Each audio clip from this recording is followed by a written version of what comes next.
Hey guys, আজকের এই ভিডিওটা আমি খুব একটা ইম্পর্টেন্ট টপিকস নিয়ে তোমাদের সাথে আলোচনা করব।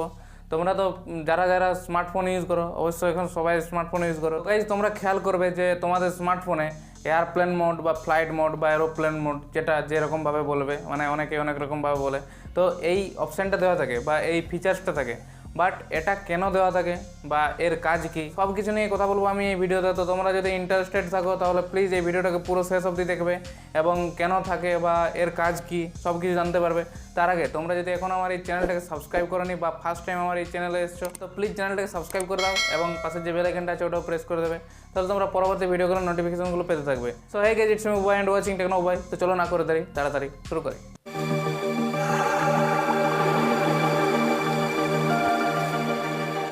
তোমাদের প্রথমেই বলি যে এয়ারপ্লেন মোড বা ফ্লাইট মোড যাই বলো না কেন, তো এটার সাথে তোমরা নিশ্চয়ই বুঝতে পারছো যে এয়ারপ্লেন মোড বা এরোপ্লেন মোড কেন নাম দেওয়া হয়েছে। তোমরা যখন দেখবে এরোপ্লেনে হয়তো যারা চেপেছো বা যারা চাপনি, হয়তো অনেক সিনেমাতে দেখতে পেয়েছো, এরোপ্লেনে চাপার সময় সবাই বলে যে ফ্লাইট মোড করে দিতে বা ফোনটাকে সুইচ অফ করে দিতে। কী কারণে স্মার্টফোনকে তোমাদের এয়ারপ্লেন মোডে বা সুইচ অফ করে রাখতে বলে জানতে পারবে ভিডিওর মধ্যে, তো স্কিপ করবে না গাইজ। বেসিক্যালি এয়ারপ্লেন মোড বা এরোপ্লেন মোডটা কী জিনিস, এমন একটা ফিচার যেটা আর কি তুমি যখন আর কি এটাকে এনাবেল করে দেবে, তো তোমার ফোনের সমস্ত নেটওয়ার্কের টাইপের যা সব আছে, ব্লুটুথ কানেক্টিভিটি বা ওয়াইফাই কানেক্টিভিটি, সব কিছু অটোমেটিক্যালি ডিসেবল হয়ে যায়। বাট তুমি ম্যানুয়ালি সেগুলোকে পরে আবার অন করতে পারো। তো তোমার স্মার্টফোনের সাথে নেটওয়ার্কের একটা ইনভিজিবল রেডিয়েশন আর কি আসা যাওয়া করতে থাকে। তো এই কারণেই আর কি তোমাদের যখন প্লেনে চড়ো, তো কি হয়, যখন তোমার ধরো এয়ারপ্লেন মোড না থাকে অন করা, বা তোমার যখন স্মার্টফোনটা নর্মাল মোডে থাকে, নেটওয়ার্ক মোডে থাকে, তো কি হয় তখন মানে তোমার স্মার্টফোনে বারবার স্ক্যান করতে থাকে যে কোথায়, মানে তার সামনে কোথায় নেটওয়ার্ক আছে।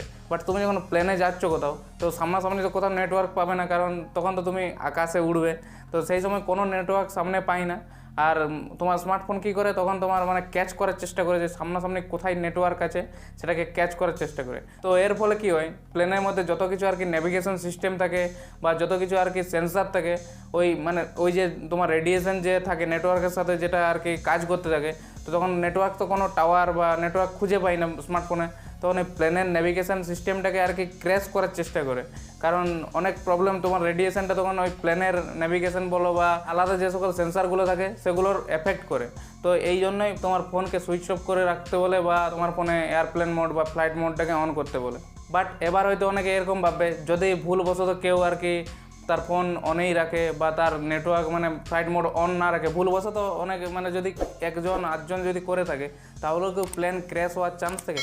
বাট গাইজ, এরকম মনে হয় না যে একজনের জন্য পুরো প্লেনটা ক্র্যাশ হয়ে যাবে। বেশিরভাগ যখন তোমার কাউন্টিং প্যাসেঞ্জার বেশি থাকবে এবং সবার স্মার্টফোন অন থাকবে, সবাই নিজের নিজের নেটওয়ার্কের জন্য অটোমেটিক একটা রেডিয়েশন আর কি চারদিকে স্ক্যান করে খুঁজে বেড়াবে যে কোথায় আমি নেটওয়ার্ক পাবো।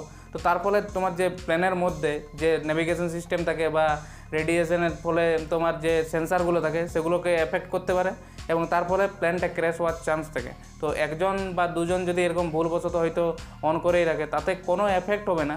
আই হোপ তোমাদেরকে আমি পুরো জিনিসটা বোঝাতে পেরেছি। এবং গাইজ, তোমরা খেয়াল করে দেখবে এখন শুধু স্মার্টফোনে নয়, ট্যাব, আইপ্যাড, ল্যাপটপ সব জায়গাতেই এখন তোমরা এয়ারপ্লেন মোড বা ফ্লাইট মোড দেখতে পাবে। তো তোমরা ইন ফিউচার যখনই প্লেনে উঠবে, তখন এয়ারপ্লেন মোড বা ফ্লাইট মোডটা অন করে নেবে মনে করে।